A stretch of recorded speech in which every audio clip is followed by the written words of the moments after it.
Está preparado para ouvir um pastor meia boca? Ore por você mesmo, depois ore por mim.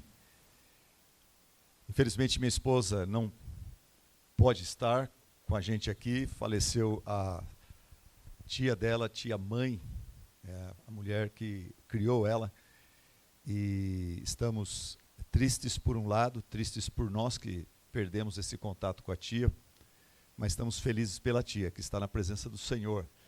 E ela conheceu o Senhor aos seus 60 anos e morre agora aos 84. E vamos à primeira palestra desse tempo juntos. Eu escolhi, o Felipe Café me deu a liberdade de escolher o assunto que eu quisesse. Como eu estou pregando uma série de mensagens na igreja sobre a alegria do Senhor, e essas mensagens estão no meu coração, eu falei, é melhor eu ficar nessas mensagens, é melhor eu trazer algo que está falando a mim, que eu creio que assim é mais fácil o Senhor falar com você também. Então o tema é a alegria do Senhor, alegria do Senhor, uma alegria que sobrevive às tempestades da vida, é uma alegria inexplicável, sobrenatural e espiritual. Você é um crente alegre? Como é que sua família o vê como crente? Como é que sua igreja o percebe como crente? Você é um crente alegre. Nós vamos falar sobre isto. Se você não é, como ser, por que ser, etc. Conta-se a história de que no final do século XIX, em Milão, na Itália, um homem, ele procurou o médico por causa de uma tristeza profunda e inexplicável que ele sentia. E ele disse, doutor, eu sinto um peso constante, eu perdi a alegria, motivo, por que viver? Nada me anima, nada me satisfaz. E o médico fez várias perguntas a ele, procurou escutá-lo, procurou lê-lo, e finalmente o médico falou, olha, eu percebo que você está profundamente estressado, você precisa relaxar, você está precisando descontrair. Olha, ontem à noite, eu e minha esposa, fomos a um espetáculo que acabou de chegar na cidade, é sensacional. E eu queria recomendar a você, eu queria te prescrever, você ir lá e assistir esse espetáculo que divertiu muito a mim e a minha esposa. Nesse espetáculo tem umas partes lá com um palhaço, esse palhaço é demais, ele faz a gente morrer de rir. Eu tenho certeza que fará bem para você esse tipo de programa. E o homem, mais triste ainda, abaixou a cabeça e falou, mas doutor, eu sou esse palhaço. Eu que cheguei com esse espetáculo aqui na cidade. Em outras palavras, meus irmãos, é possível você fazer os outros sorrir, dar risadas e ainda carregar uma tristeza silenciosa interior. É possível você estar ativo e dinâmico por fora e vazio por dentro. Para a nossa saúde espiritual, a Bíblia não recomenda espetáculos, palhaçadas, festas, aventuras ou entretenimento em geral. Não, a Bíblia não é contra, ela não condena momentos legítimos de lazer, mas ela deixa claro que a alegria duradoura não nasce de estímulos externos. Festas podem aliviar, diversões podem nos distrair, aventuras podem nos entusiasmar por um tempo, mas nenhuma delas sustenta o nosso coração nas tempestades ou através das tempestades. A Escritura nos conduz para algo mais profundo, a alegria do Senhor. Alegria do Senhor, alegria inexplicável, sobrenatural, espiritual. Num primeiro sermão que eu decidi não trazer para vocês, eu vou apenas resumi-lo aqui. No primeiro sermão eu expliquei para a minha igreja que esta alegria do Senhor, a alegria do Senhor da qual a Bíblia fala, é uma alegria trinitária. Ela nasce na Trindade. Esse seria o sermão que eu deveria talvez fazer para vocês, antes de fazer esse que eu estou fazendo hoje.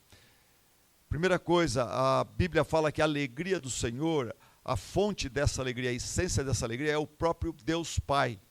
Deus Pai, lá em Salmo 16:11 fala, na tua presença, Deus Pai, há alegria, não, há plenitude de alegria. O nosso Deus é um Deus alegre, por isso que Ele nos convida a adorá-lo com alegria, Salmo 100. Depois, o Deus Filho, Jesus Cristo, ele é o modelo e ele é o mediador dessa alegria verdadeira que está em Deus Pai. Em João 15:11, Jesus falou assim: tenho-vos dito estas coisas, eu trouxe esse evangelho para vocês, esse desafio ao arrependimento, essa oferta da graça, tudo isso eu trouxe para vocês, para quê? Para que a minha alegria seja completa em vocês. Então, um dos propósitos de Jesus, de Deus através de Jesus trazer ao mundo o evangelho, que é evangelho de grande alegria, é para que eu e você participemos da alegria que há em Deus e em Cristo Jesus. E a gente aprende na Bíblia também que o Espírito Santo, Deus Espírito Santo, é o agente dessa alegria. Gálatas 5:22 fala que o fruto do Espírito Santo que habita em nós é, em primeiro lugar, amor. E o que vem em segundo lugar? Alegria. Alegria. Quem é habitado pelo Espírito Santo, quem é impactado e influenciado por ele, vai começar a ser permeado por amor, alegria, paz e outras virtudes mais. Mas hoje eu gostaria de responder a essa pergunta aqui. Como essa alegria sobrevive às tempestades da vida real? Como é que essa alegria sobrevive às tempestades da vida real? Você está aqui, eu falando de alegria, e você está pensando naquele problema, você está pensando naquele filho, você está pensando naquela dívida, você está pensando naquela doença. Como é? As tempestades. Como é que essa alegria sobrevive às tempestades da vida real? Vamos ver acerca dessa resiliência da alegria do Senhor em Filipenses capítulo 4. Abra a Bíblia comigo em Filipenses capítulo 4, versículo 4 em diante. Filipenses 4, 4.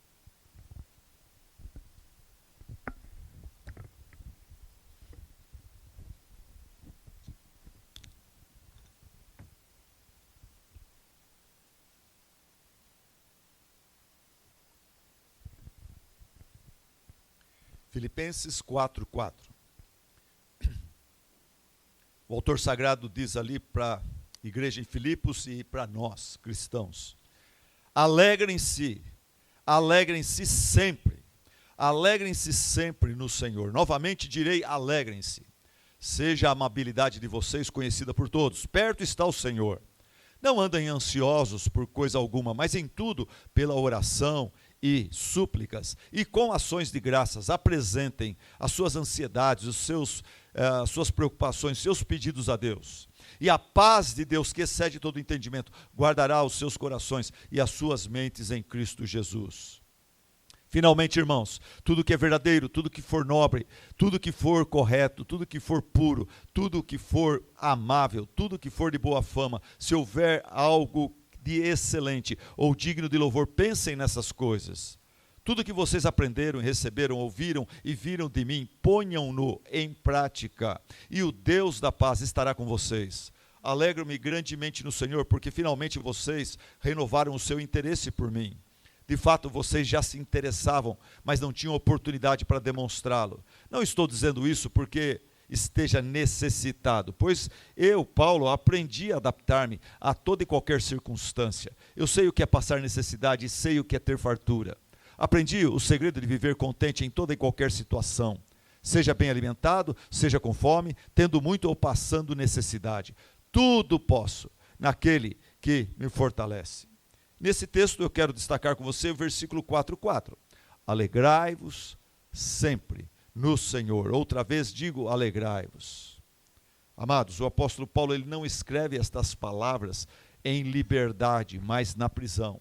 Ele não escreve essas palavras em conforto, mas em aflição.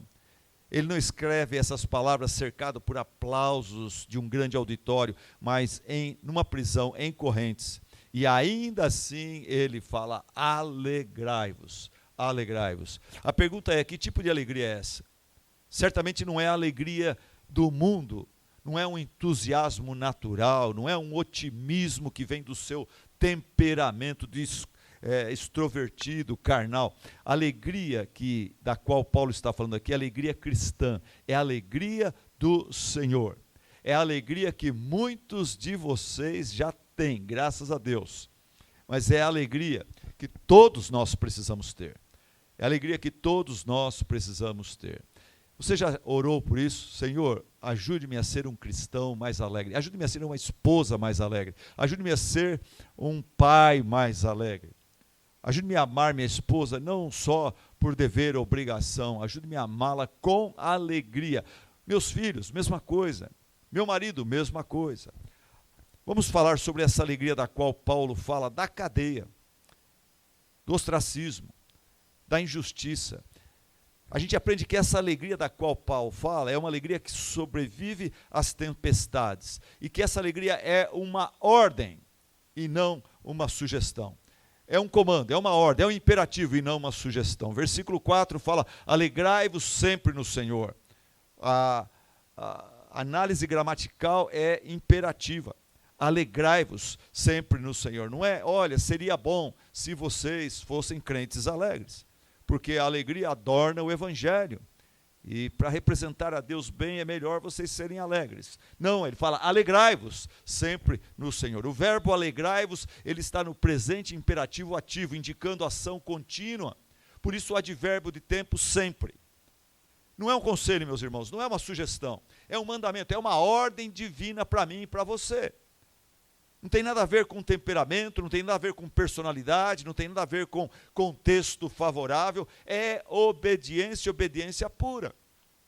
John Piper fala assim, a ordem de se alegrar no Senhor, Deus, é a ordem de você e eu buscarmos a nossa satisfação, não no carro, não na casa, não no emprego, não no ministério, não no casamento, não nos filhos, nem nos netos, mas no Senhor. Buscar a nossa satisfação no Senhor. Dá para você ser um crente respeitado na sua igreja e não ter a sua satisfação no Senhor. Parece que a igreja, os irmãos, a nossa comunhão não cobra essas coisas de nós. E a gente consegue tirar de letras. Ser um pastor, um diácono, ser um membro de igreja respeitado, sem ter a nossa satisfação em Deus. Eu tive um tesoureiro, meus irmãos, que muito respeitado e por isso era reeleito, a cada 2 anos era reeleito, por 16 anos, aquele mesmo tesoureiro, mas ele não tinha alegria do Senhor.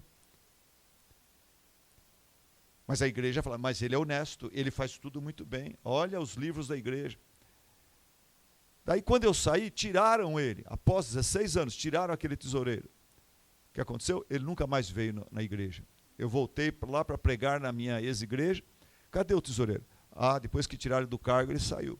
A alegria dele não estava no Senhor, estava no cargo de ser o tesoureiro, de dar os relatórios financeiros. Ele amava os livros, ele amava as finanças da igreja. Tomar cuidado, a gente pode estar no evangelho pelo motivo errado, pela motivação errada. Estar na igreja, no ministério, na vida. Em vez de se alegrar com aquilo que é melhor, é verdadeiramente digno da nossa alegria e satisfação, a gente está com o nosso foco na coisa errada, no objeto, na pessoa errada. O cristão, ele não é chamado apenas para crer corretamente, mas também para alegrar-se e espiritualmente. O cristão não é chamado apenas para crer corretamente no evangelho bem bíblico, mas também para alegrar-se espiritualmente, alegrar-se no Senhor. Há muitos que pensam que a tristeza constante é sinal de profundidade espiritual. Existe uma tendência cultural, latina pelo menos, de que quando tem um crente que vive triste, mas está lá na igreja, a gente acha, esse homem é espiritual, essa mulher é espiritual. A pessoa contristada. Irmãos, isso é um engano, é um engano. Quem pensa assim confunde melancolia com maturidade espiritual. Sim, a tristeza, ela pode visitar o crente, e visita o crente de tempos em tempos. O lamento faz parte da vida cristã. Nós não negamos as tempestades, mas ancoramos o nosso coração no Rei que fez o céu e o mar. Há momentos que crentes até se assustam diante das tempestades. Há momentos que os crentes, eles clamam até cantando, dizendo assim: mestre, o mar se revolta, as ondas nos dão pavor, o céu se reveste de trevas, não temos um Salvador. Mestre, não se te dá que morramos. Podes assim dormir, se a cada momento nos vemos sim prestes a submergir. Mas logo esses irmãos, logo escutam a voz do próprio mestre dizendo: as ondas atendem ao meu mandar, sossegai, sossegai. Seja o encapelado o mar, a ira dos homens, o gênio do mal, tais águas não podem a nau tragar, que leva o Senhor, Rei do céu e mar. Para você acordar e ficar mais ligado comigo na mensagem, eu estou vendo alguém dormindo aqui. Vamos cantar juntos essa estrofe? As ondas atendem ao seu mandar. Vamos lá, coloca aí, vamos lá. As ondas atendem ao meu mandar, sossegai, seja o encapelado mar, a ira dos homens, o gênio do mal, tais águas não podem a nau tragar, que leva o Senhor, Rei do pois todos ouvem ao meu mandar, sossegai, sossegai, convosco estou para vos salvar, sim, sossegai. Amados, não se trata de negar a dor, mas trata-se de decidir ancorar o seu coração na presença, na pessoa, no senhorio do Senhor Jesus Cristo, que criou os céus e o mar. Amém? Amém. Irmãos, casamento atravessam crises, filhos decepcionam, saúde falha, finanças apertam, ministério frustra, mas a ordem permanece. Alegrai-vos no Senhor, no Senhor. Por que você está alegre? Seu casamento está tão difícil, seu filho está doente, por que você está alegre? Você acabou de perder emprego, por que você está alegre? Porque eu me alegro no Senhor, naquilo que Ele já fez, naquilo que Ele está fazendo, naquilo que Ele fará, nas promessas que Ele já está cumprindo, nas promessas que ainda hão de se cumprir. Eu me alegro no Senhor.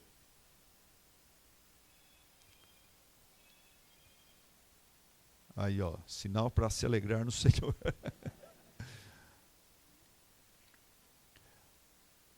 A alegria que sobrevive às tempestades, de acordo com Filipenses 4, além de ser um imperativo, ela está ligada à pessoa do Senhor. Alegrai-vos no Senhor. Aqui está o segredo. Aqui está o segredo. Não é uma alegria nas circunstâncias e resultados, não é alegria na aprovação dos homens, é alegria no Senhor. É uma alegria ultra circunstancial. Irmão, se sua alegria depende da saúde, da estabilidade financeira, da harmonia no lar, então ela é uma alegria frágil. Mas se ela depende de Cristo, ela permanece. Porque Cristo, Ele não muda, Ele é imutável. Cristo não falha, Ele é infalível. Cristo não abandona os seus, Ele é fiel. Logo, a alegria que nele está firmada é uma alegria inabalável. A fé que sobrevive às tempestades, ela declara, ela leva a gente a declarar que Deus não mudará, não falhará, tremendo Deus, assim tu és, diz a música, não mudarás, não falharás, tremendo Deus, assim tu és, tu somente és Deus, o eterno Senhor, o teu trono é o céu, tu somente és Deus, hoje e aqui, sendo os meus dias bons ou se forem maus, tu comigo estás. E aonde Deus está, o medo perde autoridade. O medo, ele pode gritar, pressionar, ameaçar, mas ele não governa. Quem governa é o Senhor, cujo trono é o céu. Cujo trono é o céu, conforme essa música diz. Quer cantar? Tu somente és Deus? Vamos lá? Tu somente és Deus, o eterno Senhor, o teu trono é o céu. Tu somente és Deus, hoje aqui, sendo os meus dias bons, ou se forem maus, tu comigo estás. Eu não vou pedir para vocês cantarem mais não, vocês estão me abandonando.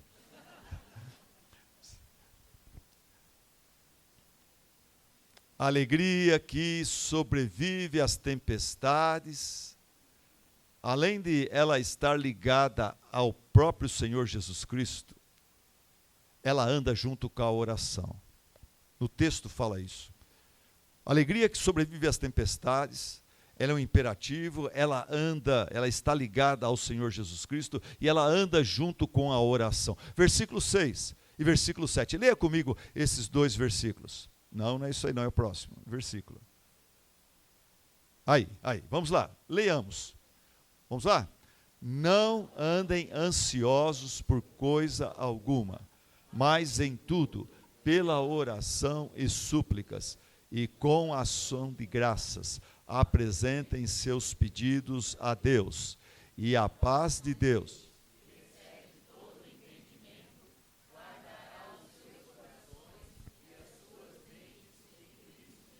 amém. Nesses versos, Paulo fala da ansiedade, o mal do século, ansiedade. Paulo fala da ansiedade e imediatamente ele fala da oração. A alegria, ela não ignora a aflição que causa ansiedade, mas a alegria do Senhor, ela leva a aflição ao trono da graça de Deus por meio da oração e ela cancela a ansiedade. Quem de vocês aqui já não teve a experiência de estar extremamente ansioso quanto a alguma coisa e você lembrou das palavras de Cristo, entra no teu quarto, fecha a porta e fala com teu pai, e você foi para o quarto, e você se ajoelhou, e você chorou, molhou o colchão, chorando na presença de Deus, e saiu daquele quarto fortalecido, confortado. Você não saiu dali e falou, que perda de tempo. Você não saiu de lá, não adiantou nada. Toda vez que eu fiz isso, toda vez que crentes fazem isso, essa promessa se cumpre. Quando a gente chega diante de Deus e chora, na presença dele, não é na presença do psicólogo, não é na presença do pastor, é na presença de Cristo. Você vai sozinho. Fala, Senhor, eu não posso, eu não consigo, eu não sei. Como uma criancinha que chega para o pai e abre os braços pedindo o colo dele. Quando a gente faz isso em oração, essa promessa se cumpre. Tem sido a minha experiência várias vezes. Tenho certeza que a sua também. Paulo fala da ansiedade, imediatamente ele fala da oração. A alegria não ignora a aflição, ela leva a aflição ao trono da graça. Muitos perdem a alegria do Senhor porque tentam carregar sozinhos o que deveria entregar a Deus. Quantos de nós, muitas vezes, começamos o dia cheio de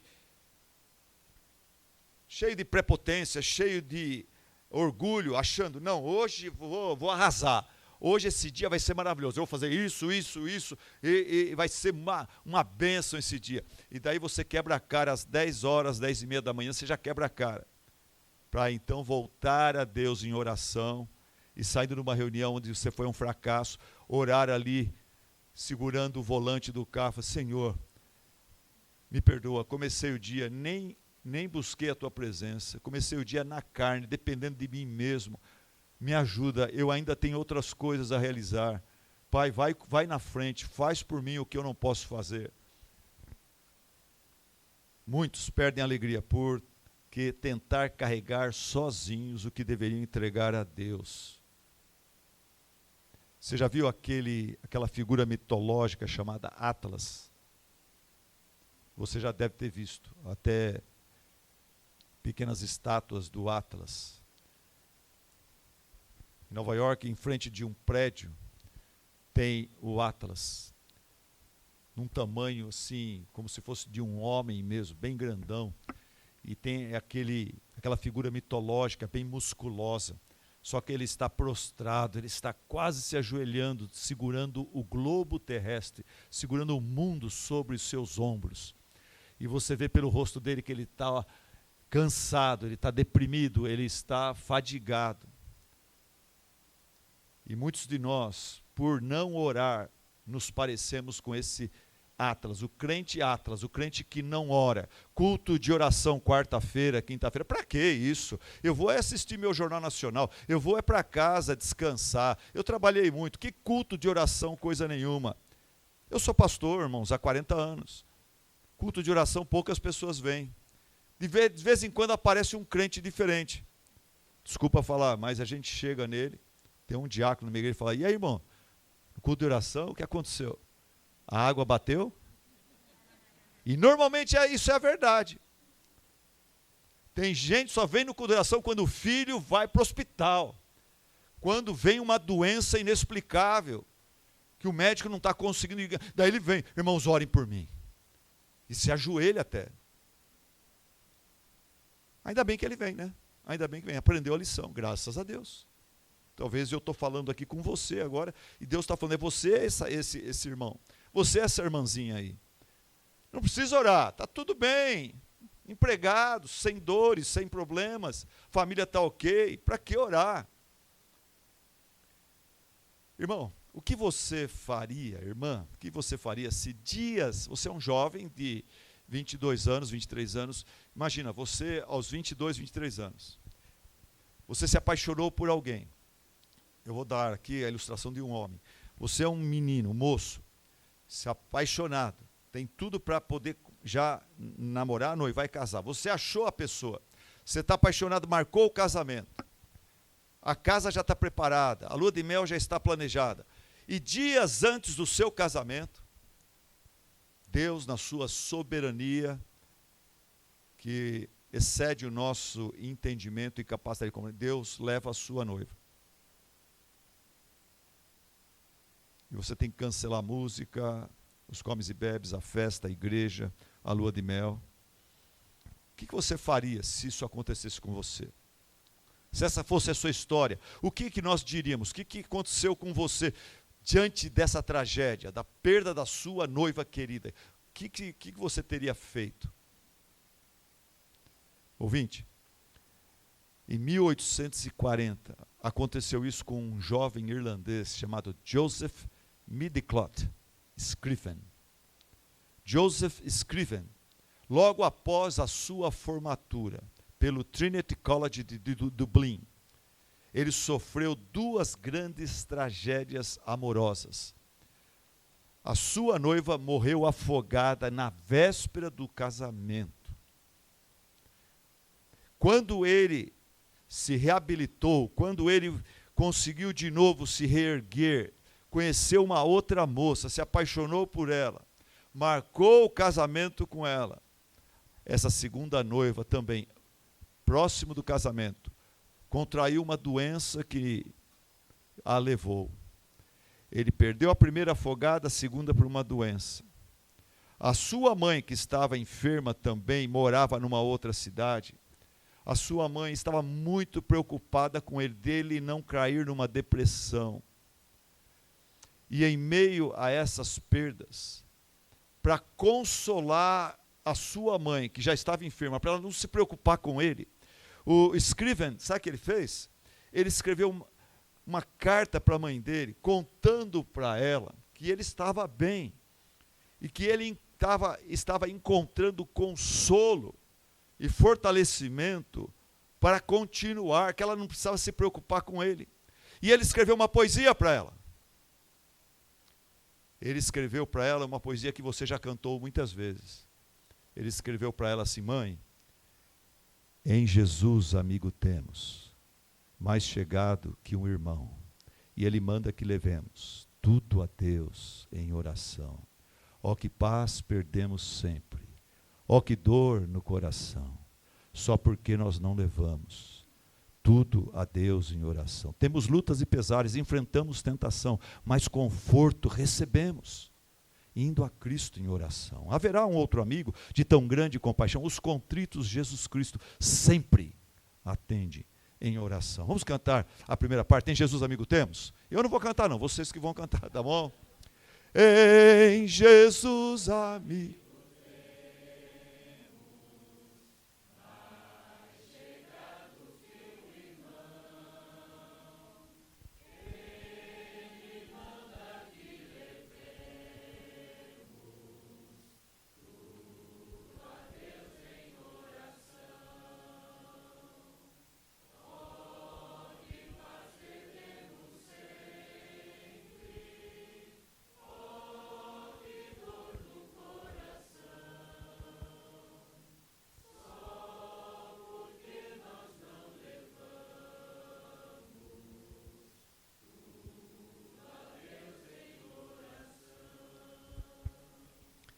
Senhor Deus, aqui nesse nosso encontro, se há, Senhor, alguém aqui, homem ou mulher,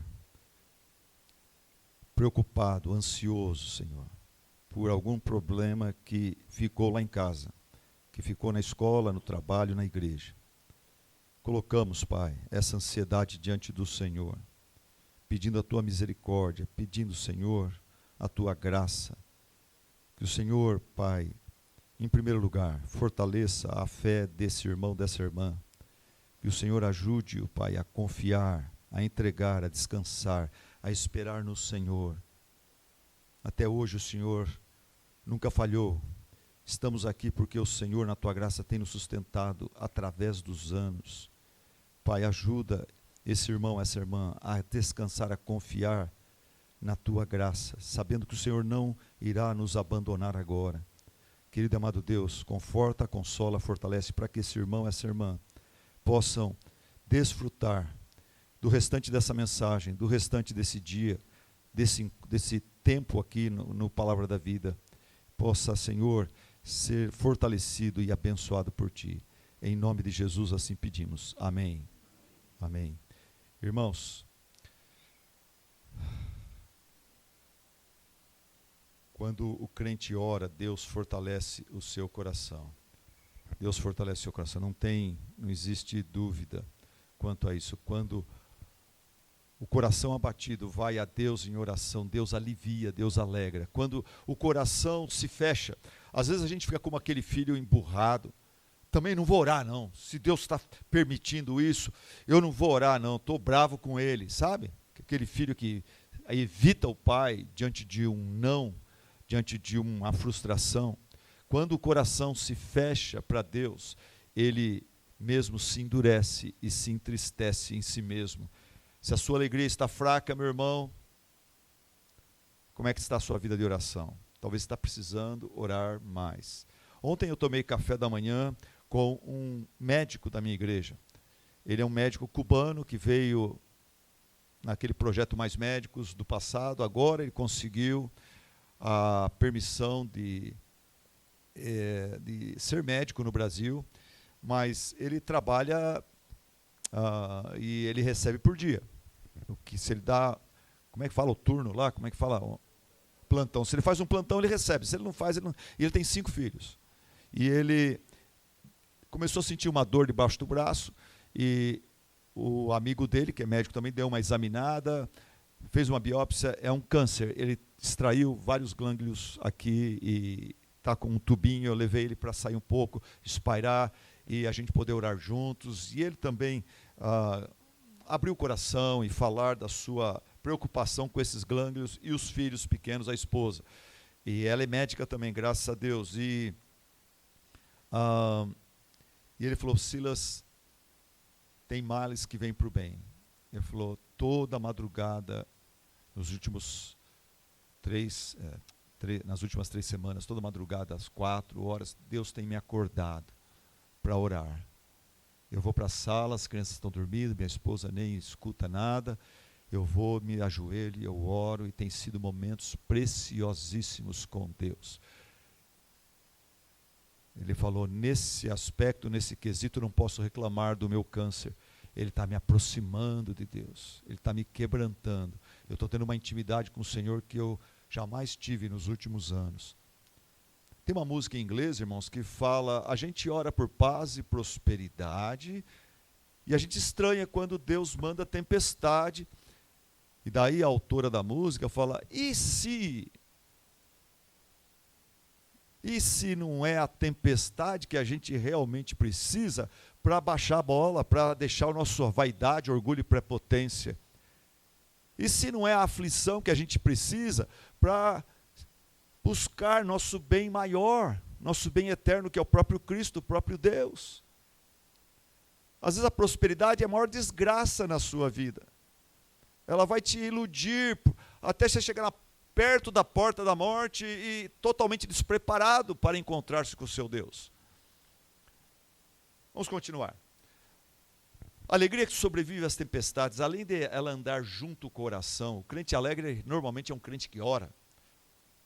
A alegria que sobrevive às tempestades, além de andar junto com o coração, ela exige disciplina mental. Ela exige disciplina mental. Olha o que diz o versículo 8. Vamos ler juntos? Vamos lá. Finalmente, irmãos, tudo o que for verdadeiro, tudo o que for nobre, tudo o que for correto, tudo o que for puro, tudo o que for amável, tudo que for de boa fama, se houver algo de excelente ou digno de louvor, pensem nestas coisas. A verdade, a aplicação desse texto aqui é simples,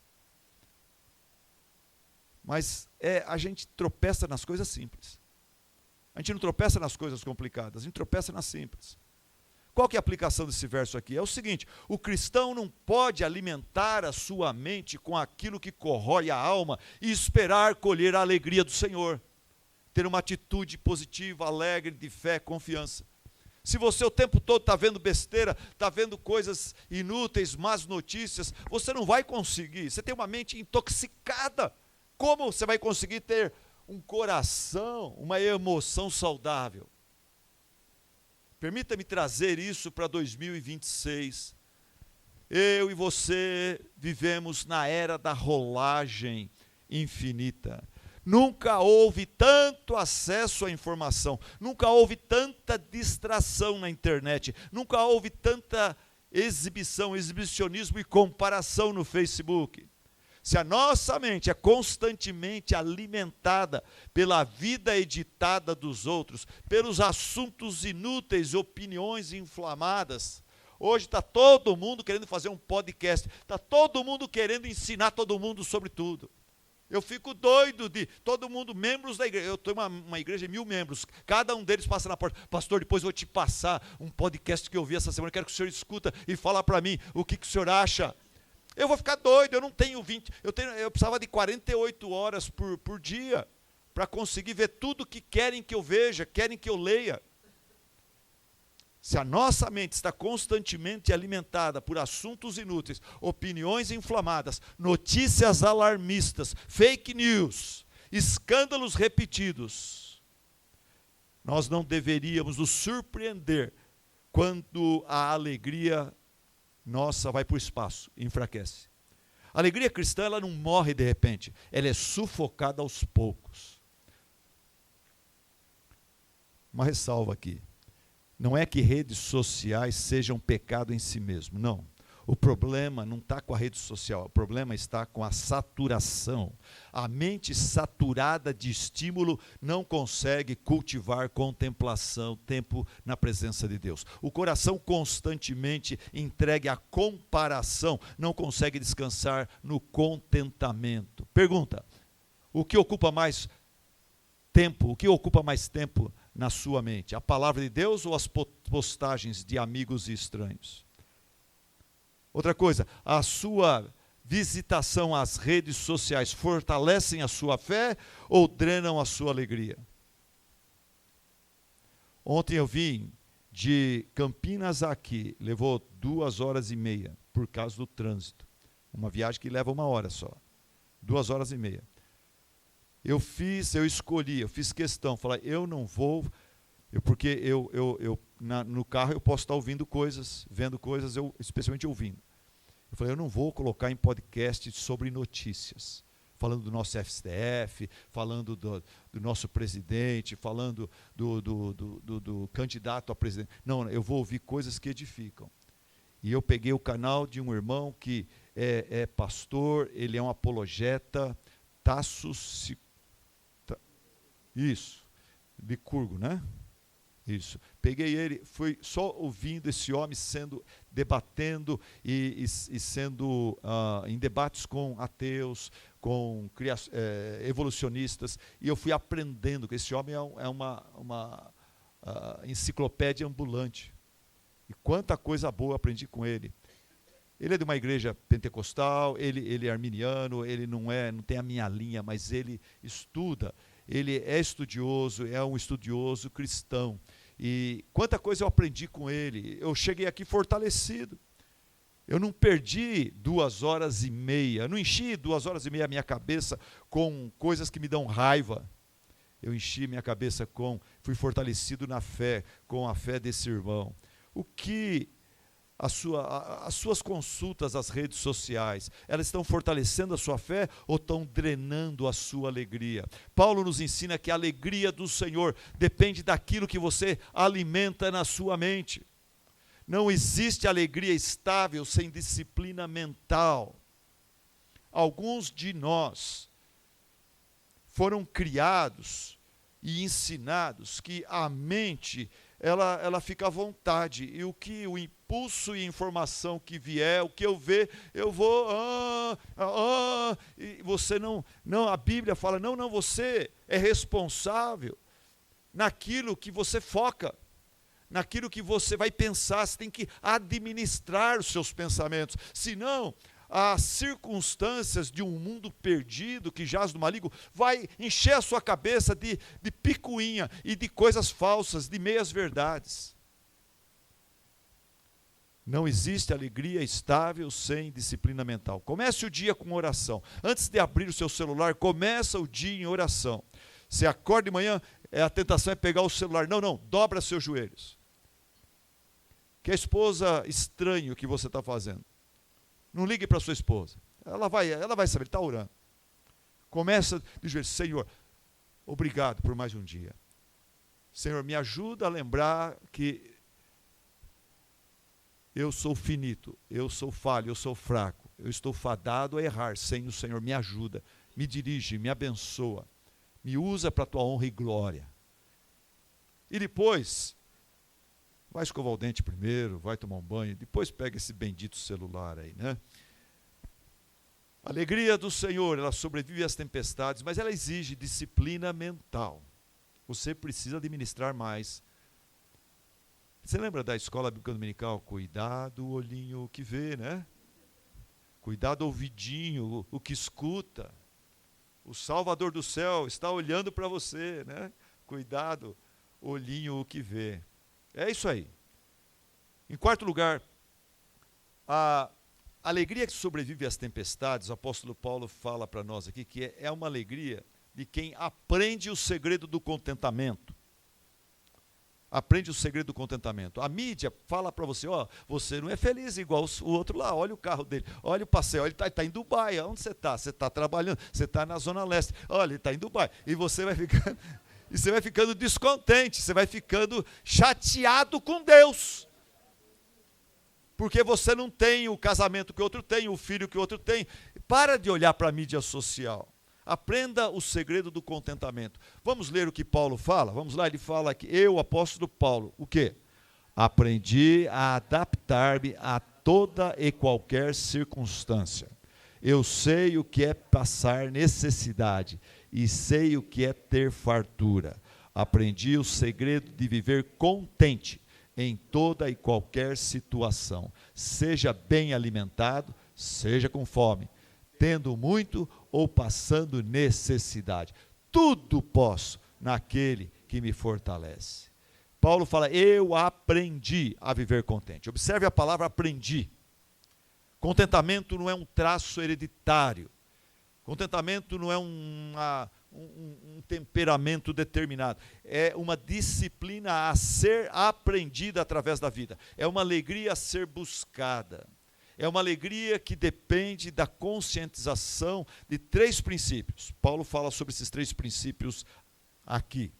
Para você aprender a ser contente, você precisa aprender qual o propósito de Deus para a minha vida. Por que que eu existo? Qual o propósito de Deus para a minha vida?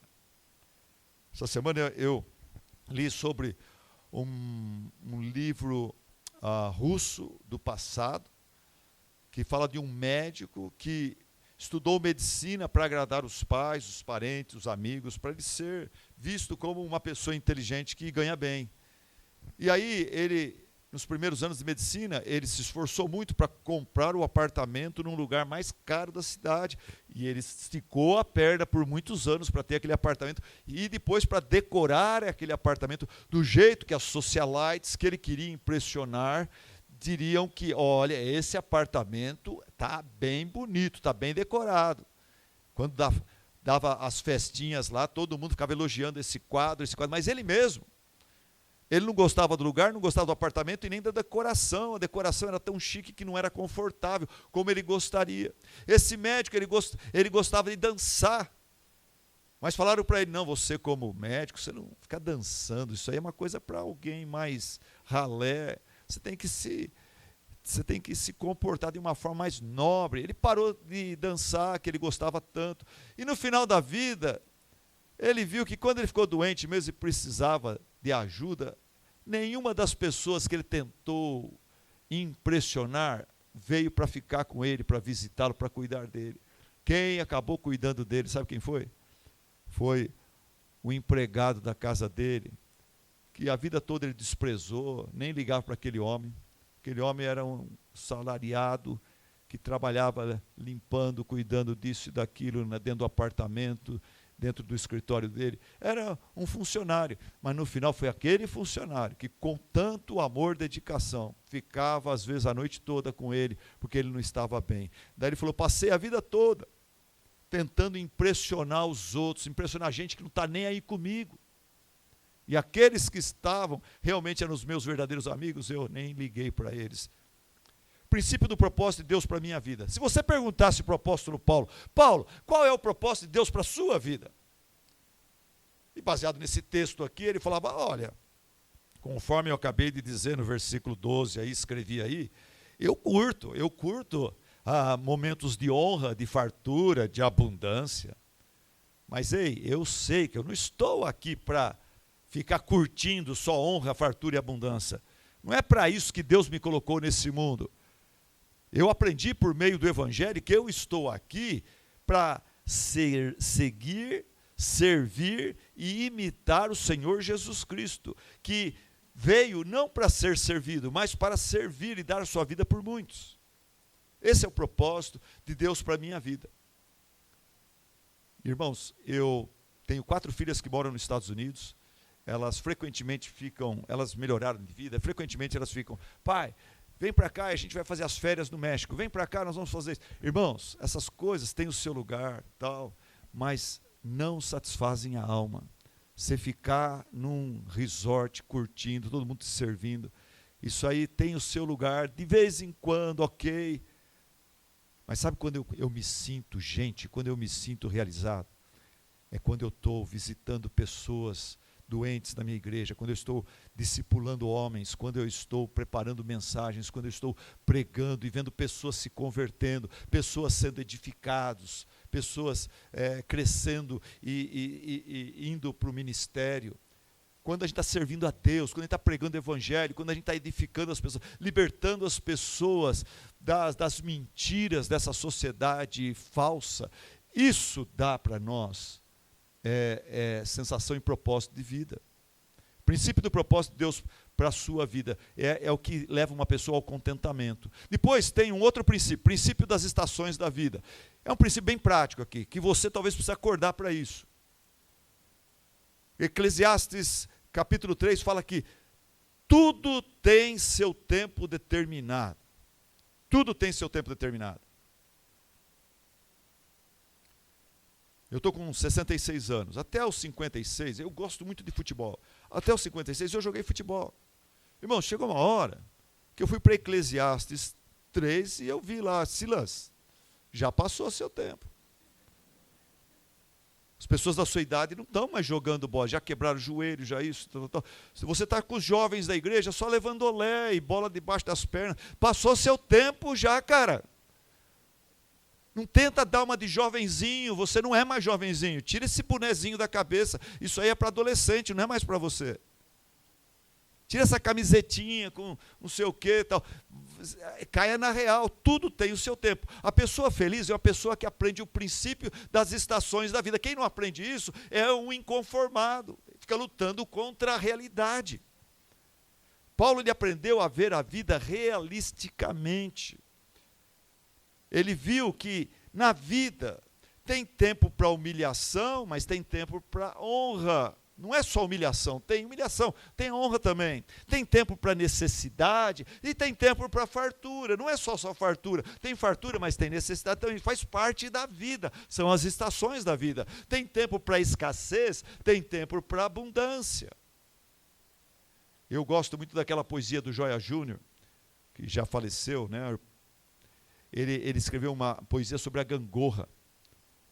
E parte dessa poesia fala assim: a gangorra é como a vida, nos movimentos que ela tece lá no parquinho.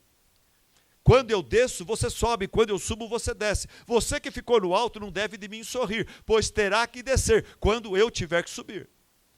São as estações da vida. Hoje eu sou o pastor principal dessa igreja Batista Central em Campinas. Tem 4 pastores debaixo de mim. Mas está chegando a hora que o pastor de jovem provavelmente vai assumir meu lugar e eu vou ser o pastor emérito. Estações da vida.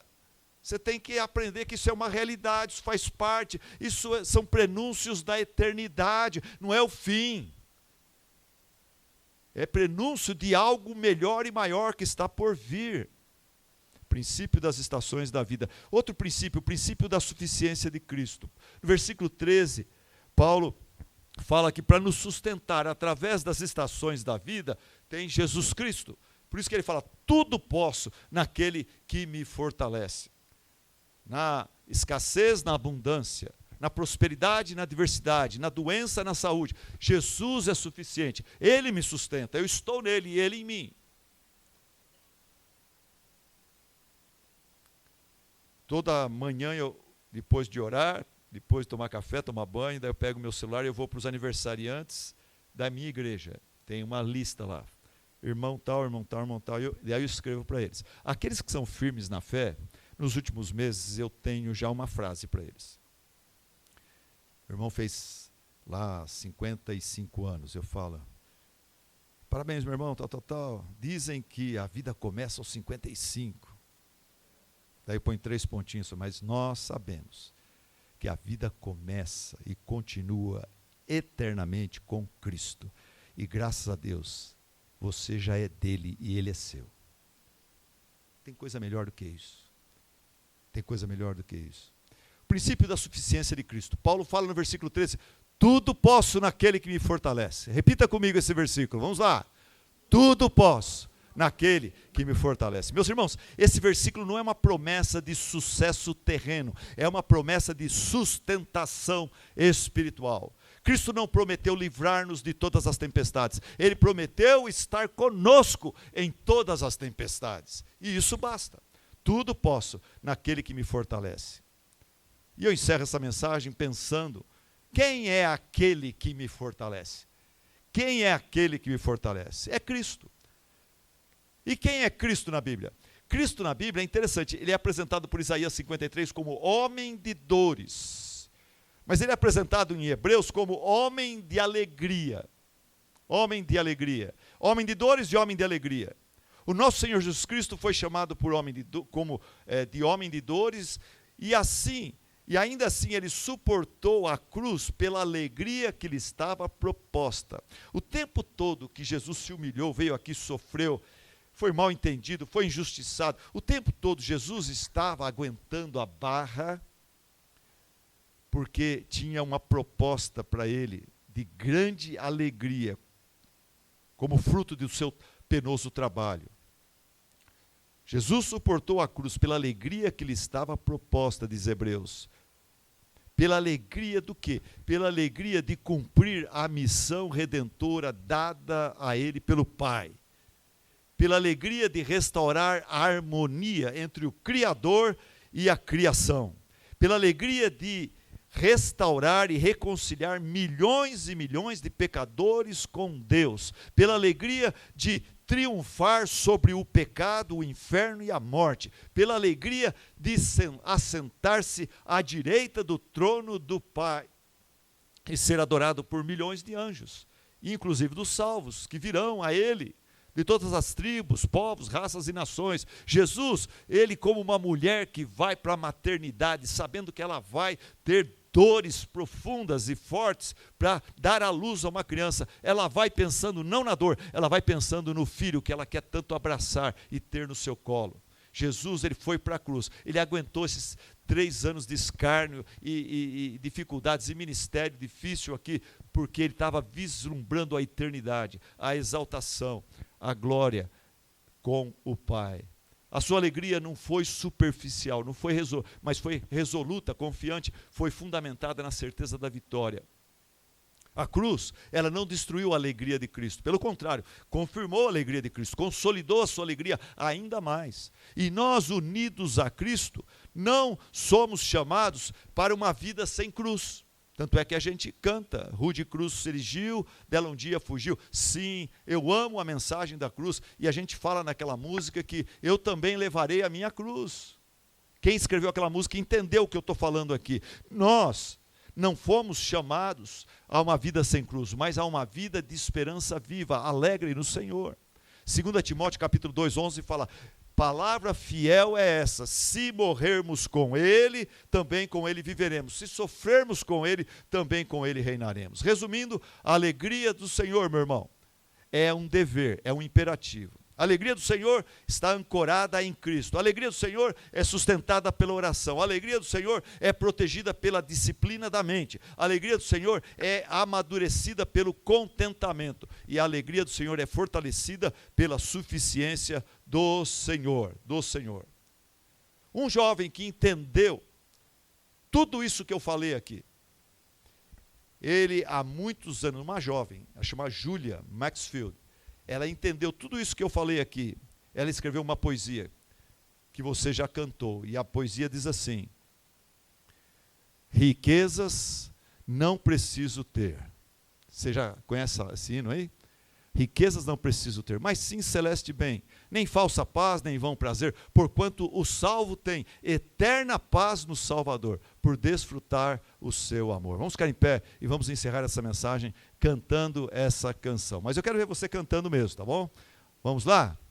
Riquezas não preciso ter, mas sim celeste bem, nem falsa paz ou vão prazer, porquanto salvo tem eterna paz no Salvador, por desfrutar do seu amor. Vivo feliz com Cristo, Ele me satisfaz. Com esse amor do Redentor, agora estou contente, agora estou contente. Do mundo as honras para mim perderam seu valor. Já tenho a paz divina, enfim, servindo ao meu Senhor. E mais feliz então serei ao ver a glória do meu Rei. Vivo feliz com Cristo, Ele me satisfaz. Este amor do Redentor, agora estou contente, agora estou contente. Querido Deus, que bom aprender que o Senhor é um Deus alegre. Vamos passar a eternidade com um Deus não carrancudo, não um Deus de testa franzida, mas um Deus feliz, alegre e contente, Senhor. Tua palavra fala que o Senhor se alegrou em cada dia da criação, que o Senhor se alegra no seu Filho amado, que o Senhor celebra com brados de alegria a restauração final do seu povo, Pai. Que bom saber disso. Que bom saber, Pai, que Tu és a fonte da verdadeira alegria e que um dia conheceremos a alegria plena da Tua presença, eterno prazer à Tua direita. Querido Deus, como seus filhos, nós queremos nos alegrar mais no Senhor. Nos liberta daquilo que está nos impedindo ou atrapalhando, para que com alegria nós possamos viver e anunciar o seu evangelho, que são boas novas, de grande alegria. Para a tua glória, a nossa alegria. Assim nós oramos em nome de Jesus. Amém.